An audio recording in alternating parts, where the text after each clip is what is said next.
नमस्कार मित्रांनो, मराठी माणूस प्रतीक. ही आताची निवडणूक या विरोधकांनी अदानी मागची लोकसभेची तर तशीच घालवली, ही देखील अदानी असोत या सगळ्या नावांवरती घालवली. मुंबईच विकतायत, कुठं काहीच करतायत, महाराष्ट्रातले उद्योगच गुजरातला पळवतायत. या सगळ्या गोष्टी फक्त यांनी दाखवायच्या सगळ्या गोष्टी केल्या की गुजरात आणि महाराष्ट्र असं त्यांनी त्या मोदींवरती मराठी माणसांची मला असं वाटतं राग निघेल आणि मग तिथं त्याला मतदानच करणार नाही. अशा काही चुकीच्या गोष्टी, फालतू गोष्टी ज्यांना काही बेस नाही, कुठली गोष्ट नाही, अशा सगळ्या लोकांपर्यंत रंगवल्या. या लोकांनी गरिबांचे प्रश्न नाही विचारले. या लोकांनी काय त्यांना हवंय याच्याबद्दल नाही बोलले. खटाखट पैसे टाकायच्या बाता करतायत आणि इकडं यांनी लाडकी बहीण योजना काढली म्हणून ऊर फोडतायत आणि नंतर परत आम्ही 3,000 देऊ म्हणून असल्या गोष्टी सांगतायत. ज्या विरोधकांकडे काहीच नव्हतं ह्या निवडणुकीमध्ये, त्यांचा पार सुपडा साफ झाला, पूर्णपणे सुपडा साफ झाला. म्हणजे हे अदानी बद्दल बोलतायत. ह्या अदानी देशाचे आणि ह्या अदानी काय मोदी आल्यानंतर उभे नाही राहिले, ते त्याच्या आधीही होते. त्याच्या आधी बिझनेसमॅन म्हणून होते. ते बिझनेसमॅन आहेत, त्यांना सरकार या सगळ्या गोष्टी हाताशी धराव्या लागतात, सगळ्या गोष्टी कराव्या लागतात. याचा अर्थ असा नाही झाला की त्यांना अख्खा देश विकून खायचं आणि त्यांना सगळ्या गोष्टी करायच्या. त्यांची जर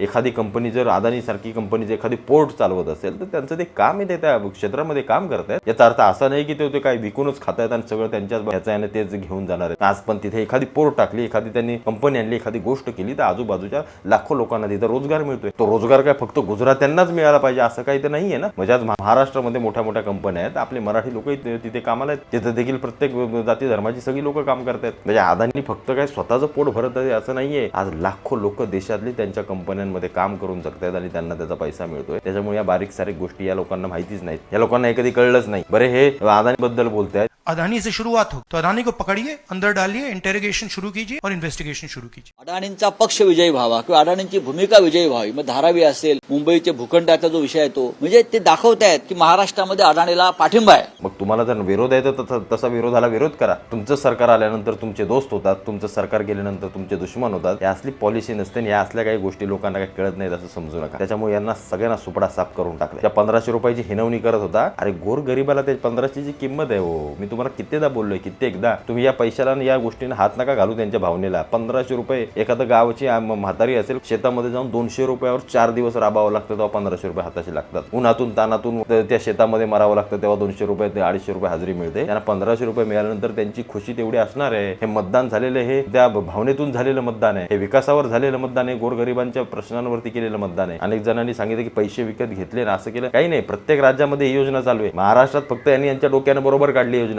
निवडणुकीच्या टायमाला, हे लक्षात घ्या. त्याचं त्यांना उलट श्रेय दिलं पाहिजे. राजकारण करायला प्रत्येकाला संधी असते. तुमच्या 2.5 वर्षाच्या काळामध्ये तुम्ही देखील अशा योजना करू शकला असता, निश्चित करू शकला. तुम्हाला कोणी अडवलं नव्हतं. त्या योजनेचा कल्याणकारी योजना जर तुम्ही तेव्हाही काढल्या असतात तर निश्चित तुम्हाला देखील झालं असतं. पण नुसतं अदानी सगळ्या गोष्टी करण्यात काही अर्थ नाहीये. त्या अदानीना कित्येक कुटुंब चालवतायत, ते या देशाचा कुठेतरी आर्थिक कणा ताट करतायत. या देशाला कुठेतरी जागतिक दर्जावरती ते काम करतायत. काही गोष्टी खालीवर होत असतात आणि तो बिझनेसमॅन आहेत, त्याच्यामुळे त्यांच्या जवळ किंवा त्यांच्या स्ट्रॅटेजीज या काय असतात ते त्यांचं माहिती आहे. आपण राजकारणात नुसते शेंतोडे उडवून त्यांच्यावरती चालत नाही. आज गोरगरीब असो, यांच्या प्रश्नांवरती हे बोलत नाहीयेत. यांना माहित नाहीये काय. यांना फक्त जातीमध्ये फक्त कशी करा, ओबीसी किती आहेत, मराठे किती आहेत, हिंदू मुस्लिमांचं काय झालं, कसं काय, बस एवढंच फक्त यांना माहिती आहे. यांना देशाचं भविष्याविषयी काही नाहीये की बाबा काय टेक्नॉलॉजी आणायचे, कसा आमचा देश पुढे घेऊन जायचा आहे, आम्हाला नक्की पुढे जाऊन काय प्रगती करायची आहे देशाला, याच्याबद्दल यांचा अवाक्षर निघत नाहीये. फक्त आणि फक्त एकाच मुद्द्यांवरती हे भांडत बसतायत. अदानीना खोदून ठेवलं इथे, याचा जरा विचार करावा लागेल. आणि हा विचार अत्यंत महत्वाचा आहे, कारण अदानी या सगळ्या गोष्टी काय असं काही नसतं. ते बिझनेसमॅन आहेत, त्यांच्या जागी आहेत. त्यांनी त्यांच्या कर्तृत्वाने त्या सगळ्या गोष्टी उभ्या केल्यात. प्रत्येक जण आज बिझनेसमॅन आहे. प्रत्येक क्षेत्रातनं लोक आलेत. ज्याला जिथपर्यंत मोठं होता येतं तिथपर्यंत तो होतो. त्याच्यामुळे असं कुठल्याही बिझनेसमॅनला याला काही करून काही अर्थ नाहीये. कारण बिझनेसमॅन, उद्योग हा समाजाचा कणा असतो, एवढं लक्षात ठेवा. कारण त्या बिझनेसमॅनच्या जीवावरती खाली लाखो कुटुंब जगत असतात आणि आपली सगळ्या गोष्टी करत असतात, एवढं फक्त लक्षात ठेवा.